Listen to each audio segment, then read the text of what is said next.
இன்றைய விழாவிற்கு சிறப்புரையாற்ற வந்திருக்கும் டாக்டர் சுப்பிரமணியம் சுவாமி அவர்களுக்கு அழகிய ஸ்ரீங்க சுவாமிகள் தமது திருக்கரங்களால் ஆசிகளை வழங்கி பெருமை சேர்க்க இருக்கிறார்கள்.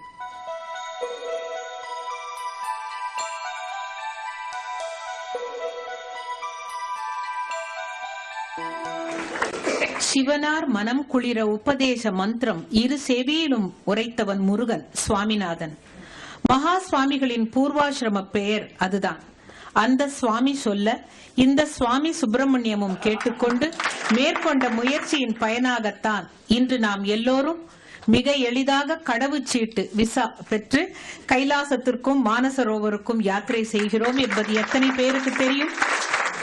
பெரியவா அனுகிரகத்தால் சுப்பிரமணியம் சுவாமி அவர்கள் சீன அரசுடன் பேச்சுவார்த்தை நடத்தி ஒரு கருவியாக இயங்கி இதனை சாதித்தவர். பெரியவா பற்றிய தமது உணர்வுகளை நம்முடன் பகிர்ந்து கொள்ள திரு சுப்பிரமணியம் சுவாமி அவர்களை உரையாற்ற அழைக்கிறோம். Swamiji, Honorable Dr. Badrinath and Mrs. Badrinath, assembled here, our society's most eminent people. I am truly humbled by this invitation because I know that many of you have had long association with Paramacharya. I was the least likely to be his devotee. I was brought up in North India, in Delhi. I went to school and college there. I went to a convent school. Then I spent almost 8 years in America at Harvard University. And by the time I came back to India, I was almost 30 years. So with absolutely no contact whatsoever, I had not even heard his name till 1968. It was a chance meeting. The students of the university who were in my class had invited me to the dormitory, and one of them was an Indian, and he asked me whether I would come to his room before going to the function. So I went to his room. On the television was a photograph where I saw a beaming face, and I said, "Who is he?" He said, "He's the Shankaracharya of Kanchi." But nothing more happened, but that image etched in my mind for some reason. And the next time I saw Paramacharya's vision, I can say his picture, was when I was coming in during the emergency from the United States to make a daring entry into Parliament and then disappear again if I could. And at that time I was a proclaimed offender. My name had been sent to the Interpol on a watch out notice. There was a reward on my head. It was the highest reward of that time, more than any of the criminals. And the plane was coming to Delhi. And my plan was, which everybody thought was mad, was that without luggage, I will just get down and walk through the airport as if I was a visitor in the airport. Of course, I was dressed in kurta pajama, looked like a youth congress ruffian. And I got down. Just as the plane was about to land, I again saw Paramacharya's photo. And I walked in. It's unbelievable that such things can happen, but I just walked in. I walked into the immigration. The policeman was sitting there, the immigration officer looking there. I had my parliament pass with me. I just put it out. And they assumed I must be a congressman, so they all saluted me. And I took a taxi and went and registered in a hotel. After that, of course, after a few days, I went into Parliament and again disappeared and went back to the United States. But I made one resolve that I must one day go and see him as soon as the emergency is over. I had no idea emergency would get over so soon. But I made a decision. So when in 1977 the Janatha had come to power, the Tamil Nadu elections to the assembly took place after the parliament election. So I was on a tour and I was passing through near Kanchipuram and I saw a hut and lots of cars and people. So I asked my party people, what is going on here? He said, no, the Paramacharya is sitting here. He's not in his mud, but he's in this hut. So I said, oh, then let me go and see him. So I went there and he was sitting there, a lot of people were there. There was a well also between us and him. And I went and stood there and peeped there. He saw me, he suddenly got up, turned his back, went inside the hut and shut the door. So I said, obviously he doesn't like me. So let us go. So I moved on to go back to the car. Just as I reached the car, one of his people came running and said, Periva Kupadrar. So I went back and he asked me in Tamil, உனக்கு யார் அதிகாரம் கொடுத்தா போறதுக்கு? So I told him, that time my Tamil was much worse than it is today. I told him, நீங்க உள்ள போயிட்டு கதவு மூடிட்டு பிடிக்காதுன்னு நினைச்சு நான் கிளம்பிட்டேன். He said, no, அப்படி இல்லை, இது பார்க்கறது, இது தேடுறதுக்காக போனேன். He took out a paper cutting. It was from a magazine called Dinamani Kadir. It was in Tamil. He said, can you Tamil படிக்க தெரியுமா? I said, yeah, I can enough. So I read it. There was a photograph of me and there was a question, Subramanian Swamy Tamilanar. So he's given a reply, the editor, that Ama Sholavanda Node, Ninvandavar. So he asked me, Nidane Adu? I said, Ipopala. So I went away. Then after a month, almost the campaign was finishing, I was again passed by. And he was in the same place. So I said, let me go and see him again. This time when I came, he asked everybody to leave. And then he started talking. He spoke about political events, international events. And he spoke to me for 1.5 hours. And he said so many things, you see. He said,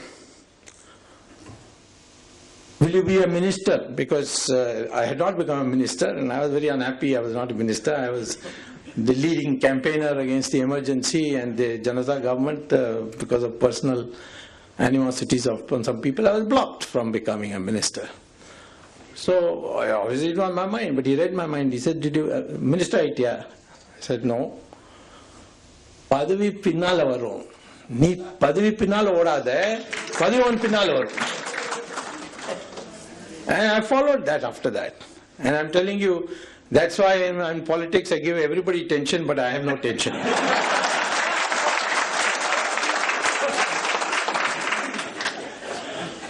Among the things he spoke to me about is, அரசியல்ல எண்ணத்தை மாத்தணும், பதவி இல்லை.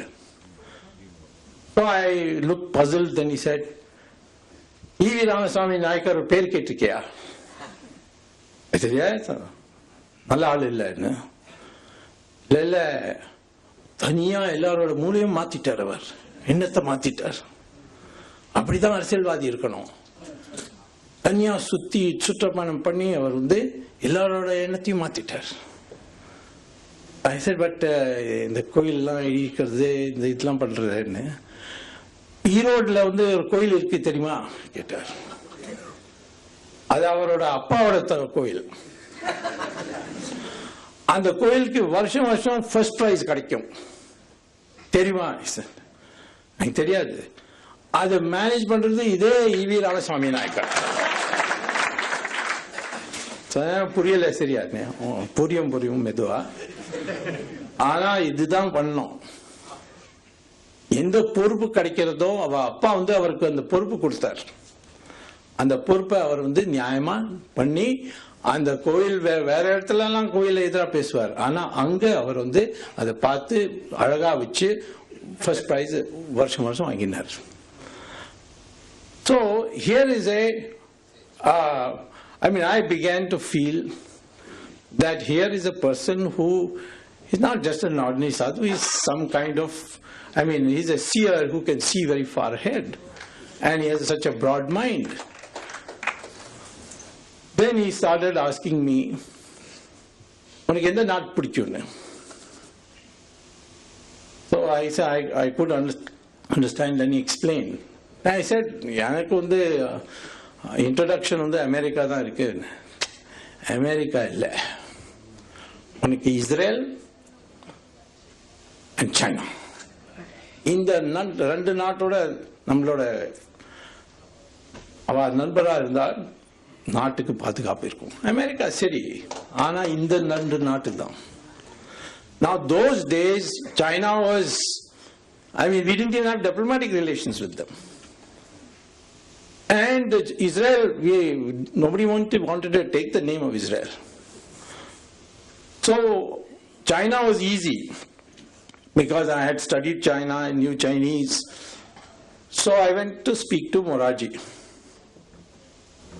And Moraji was the most anti-Chinese of all. So I said, Moraji bhai, I think we should open up our relations with China. China, they have got all our territory. And how can we have anything to do with them? Let them return the territory first. I said, but we have got to talk for that. He said, what do we talk to them about? They won't even care for us. So I said, see, Russia and China are having a quarrel. Let us tell the Chinese we are non-aligned. If Russia and China have a quarrel, then we will not help either. So he said, who is going to tell? I said, you send your foreign minister. He said, no, you go first. Because you know the language, you can go talk to them. So as his emissary, I went first time to China, the first Indian politician after 1962 to China. I was received very well. I explained that the Prime Minister has asked me to say that if you have any dispute, military dispute, we shall be non-aligned. But our Prime Minister is doubtful whether you will reciprocate. So they told me that we will reciprocate by a public statement. So their topmost leader, Deng Xiaoping, flew to Nepal, which had good relations, and made a public statement that we know now there's a new government of India, and it's an independent government, and we are ready to open talks with them, including on the disputed territory between our two countries. Till that time they used to say it is our territory.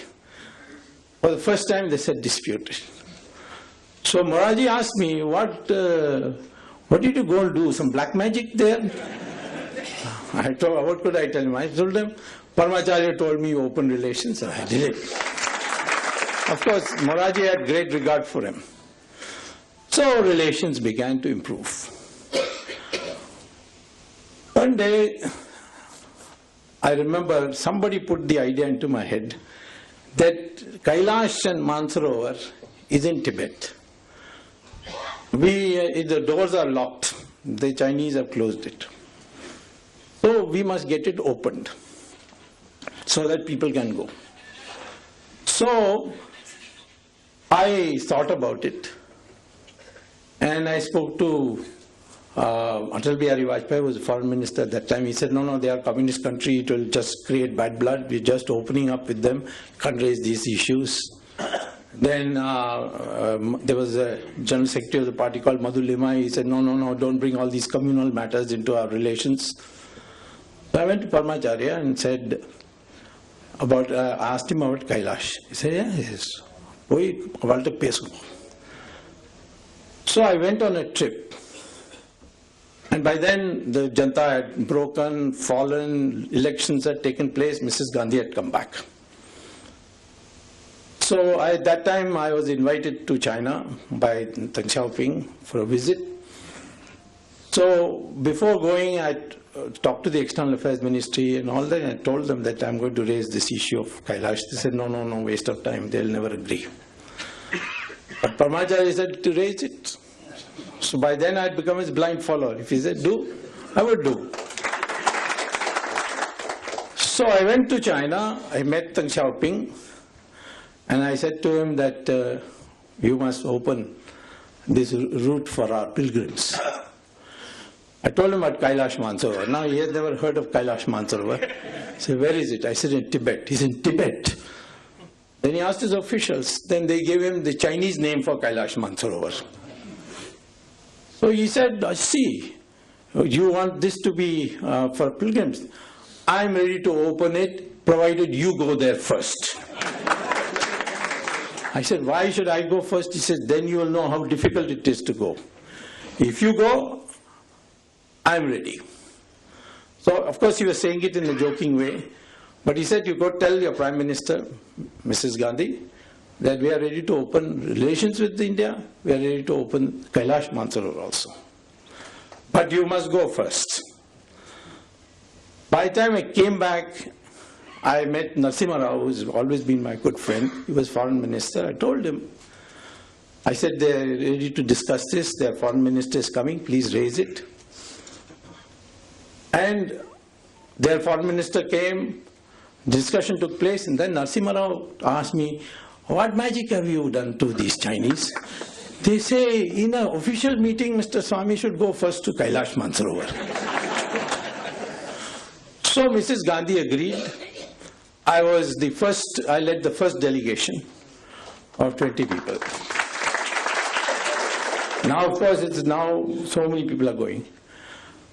Only thing the Chinese leaders told me is that only Hindus can go. We will not allow Christians and Muslims to come there. I told Mrs. Gandhi that, and she said, well, she smiled and she said, okay, that's what we will do. We will agree to that condition. Now, when I was to go, Indrajit Gupta was in the Communist Party, a great friend of mine. He had seen my wife in the library. She had come she's a lawyer, so she had come for seeing some parliamentary debates. He saw her and he said, your husband is going to go to Kailash. He'll be mad. He will fall on the way and die. What will you do? I don't know why he was trying to scare her.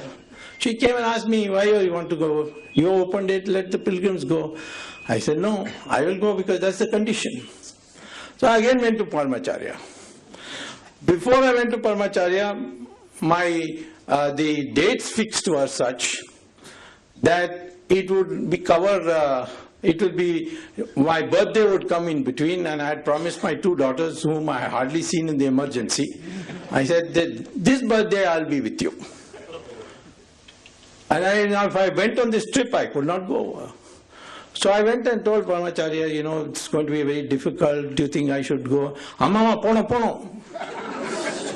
So I said, but my two daughters will be very disappointed. He said, just that much. So I went. It was terrific trekking.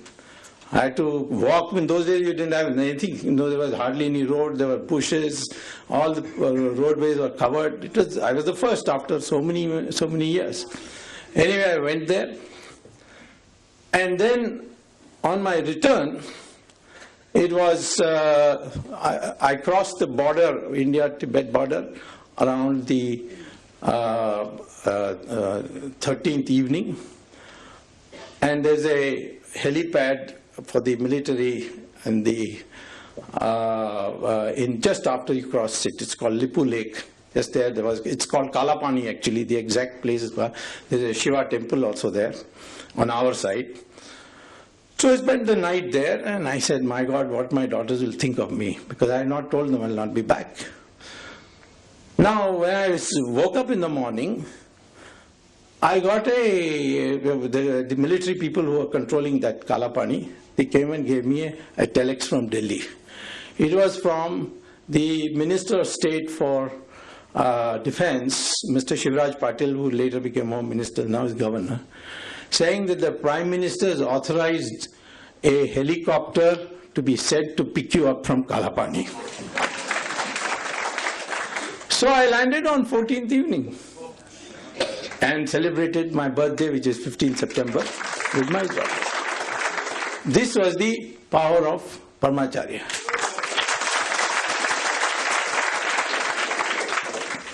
Then in 1988, I decided to go to Kachatibu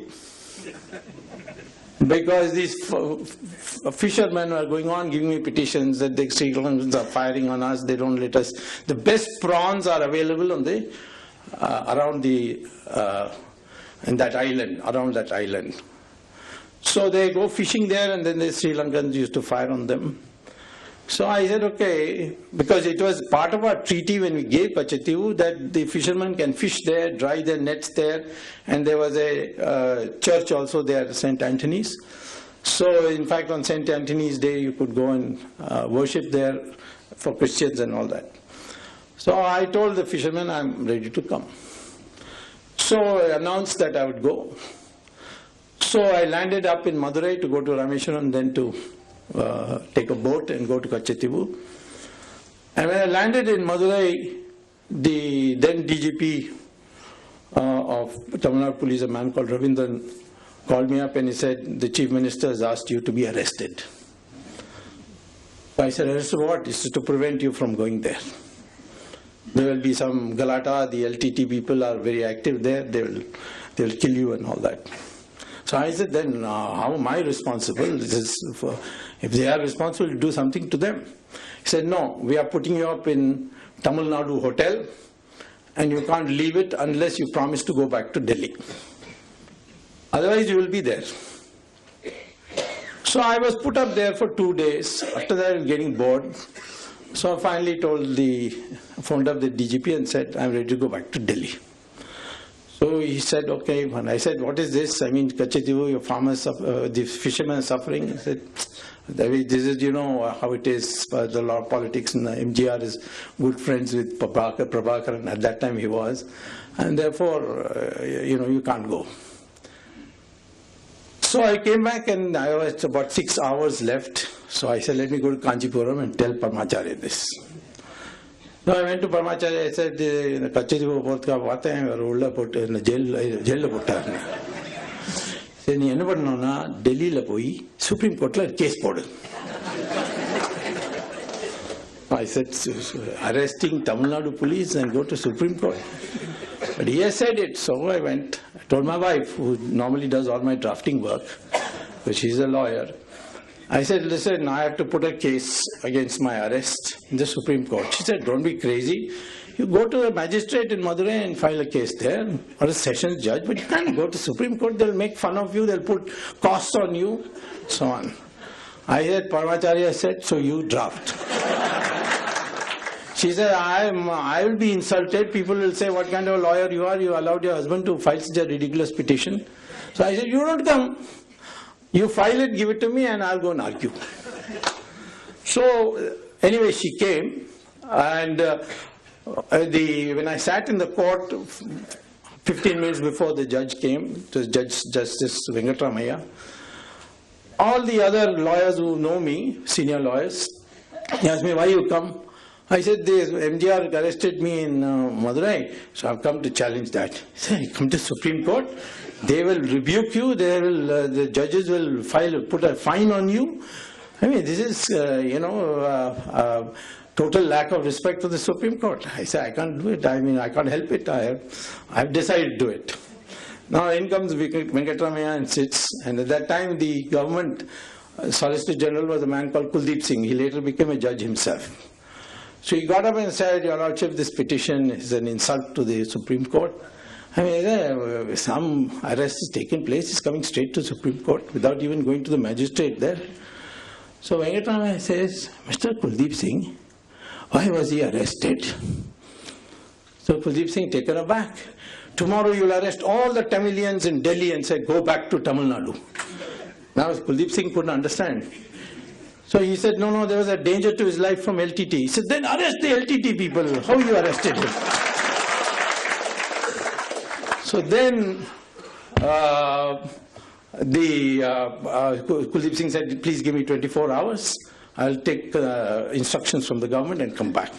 Next day he came back and he said that I have been asked to convey by the Prime Minister, that time Rajiv Gandhi, that Mr. Swamy can go and we will make arrangements. So I went back. I told Paramacharya that, I have been successful and all. He said, yes, go on, go. But I always used to see Paramacharya with my shirt on, so that Pujari, and that man was standing next to him, said, Chattar Tungo. So Paramacharya said, hey, Bhadrama Ere, you are Ungamaliyu case poturar.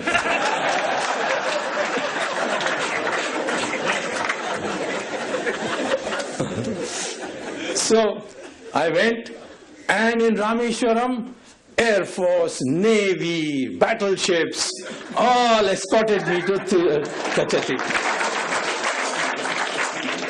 Now, who could imagine something like this? Now, one day, in 1990, I think, there was a big celebration in Kanchipuram, Paramacharya's birthday in May. And suddenly, I got a summons that I should come. So I went to Kanchipuram. And there, of course, I saw him, he didn't say anything. But then I was told by the people there that there's going to be a function where you and Rajiv Gandhi both will address the meeting. Now, naturally, Congressman, I was a great critic of the Congress. I knew Rajiv, but there was no friendship. I was surprised. So I went to that function later on. 2 days, 3 days later, Rajiv and I addressed the meeting. And as a consequence, we became extremely good friends. And obviously, Paramacharya had something in mind, because the VP Singh government was tottering and he wanted an alternative government. And that alternative government, with the help of Rajiv Gandhi, I got Chandrasekhar made Prime Minister and I myself became Minister. And the first economic reforms started, in fact, with Mr. Chandrasekhar's government, where I introduced it. Then Narasimha Rao became later. I became a member of his government, but not as a minister, because Narasimha Rao wanted me to join Congress, but Paramacharya didn't give me permission. Went away, went off. So therefore, I got the chairmanship of a GATT commission with cabinet rank, so that I could attend cabinet meetings, and I was very close to Narasimha Rao. I could never imagine that I will have friendship with anybody from the Nehru family. But Paramacharya arranged that also.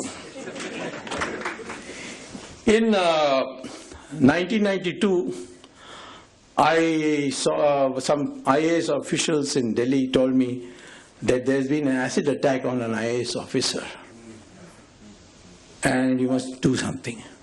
So I flew to Madras and I inquired. It was Chandralekha. So I found out she was I didn't know her, but I found out that she was in Apollo Hospital. So I knew Dr. P.C. Reddy.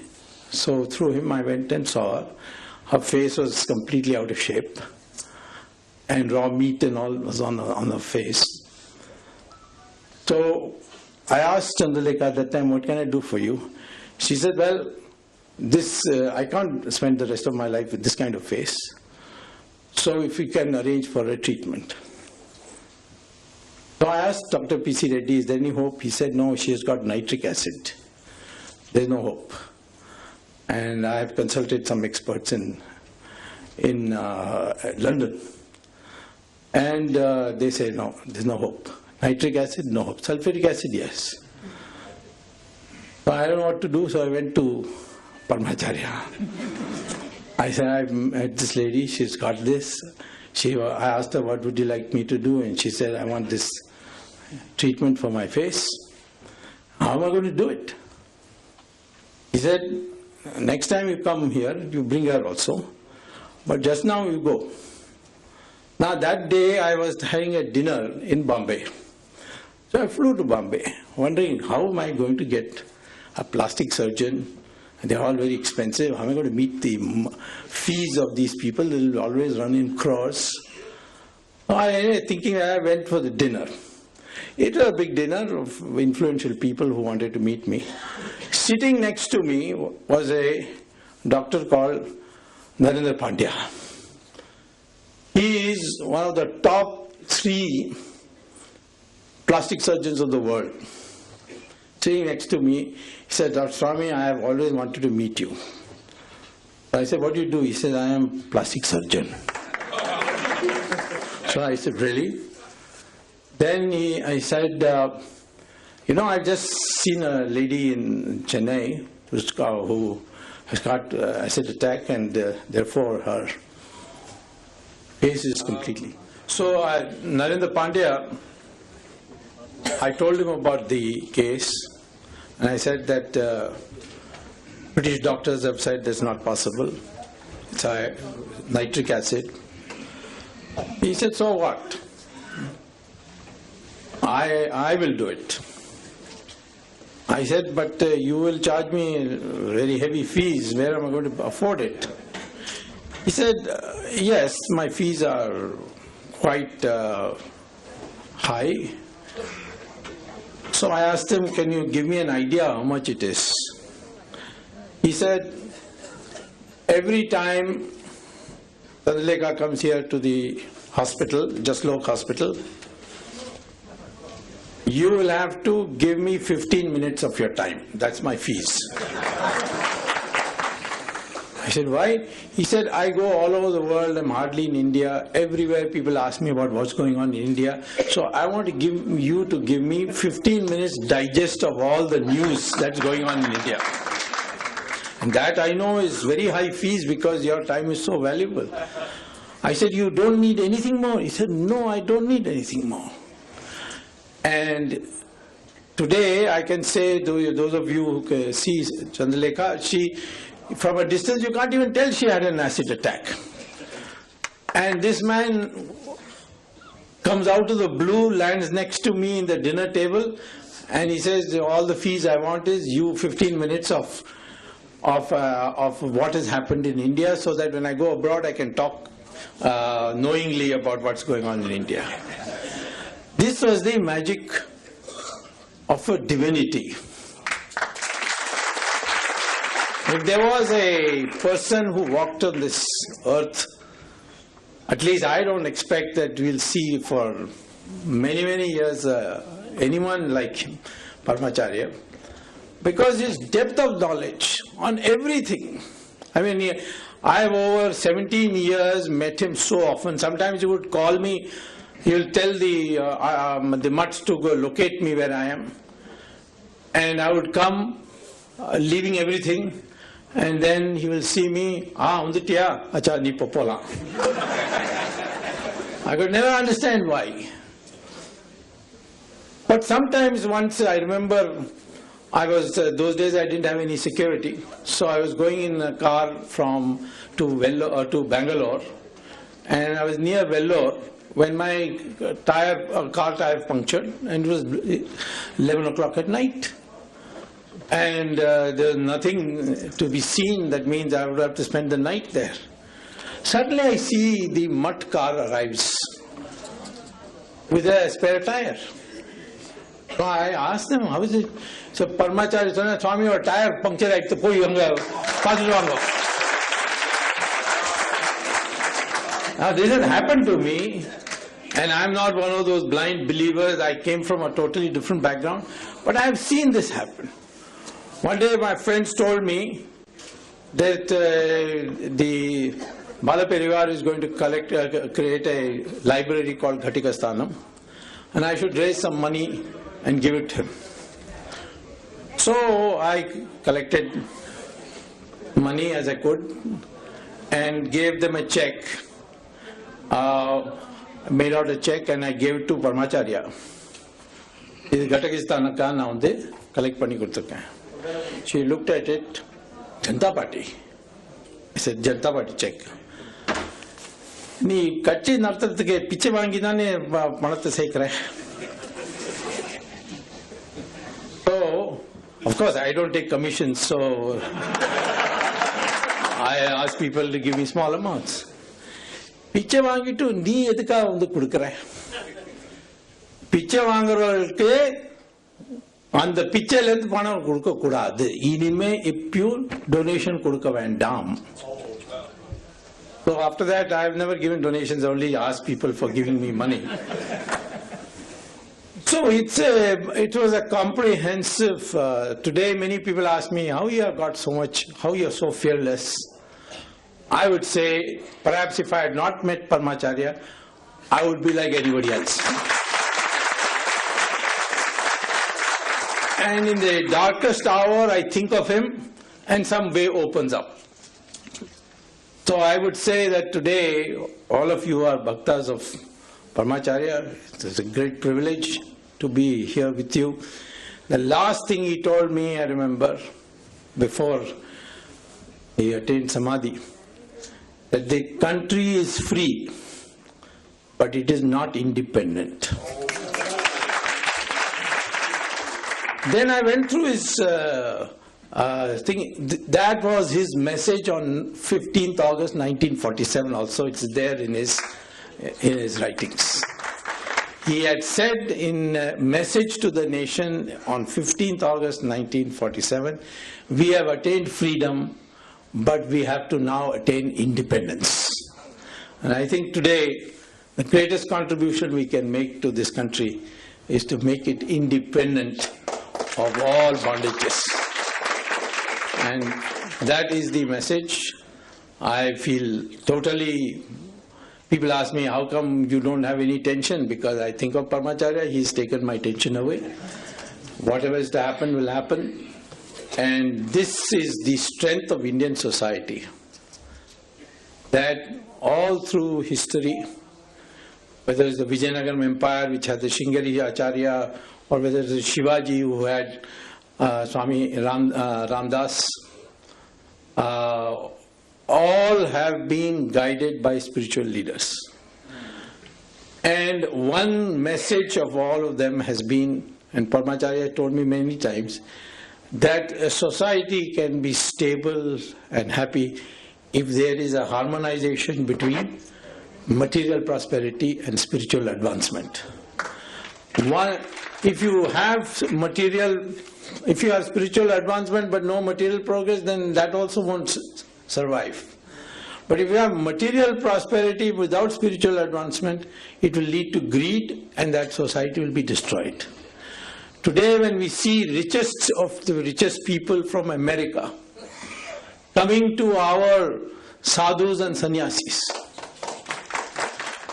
you see them in Sri Ravi Shankar's ashram or Swami Dayananda Saraswati's ashram, you see them all over. Why? Because in order to attain true happiness, we must be able to blend or harmonize material progress with spiritual advancement. That is the strength of India, that is its history, and that, in my opinion, is the bottom line message which I got from Sri Paramacharya.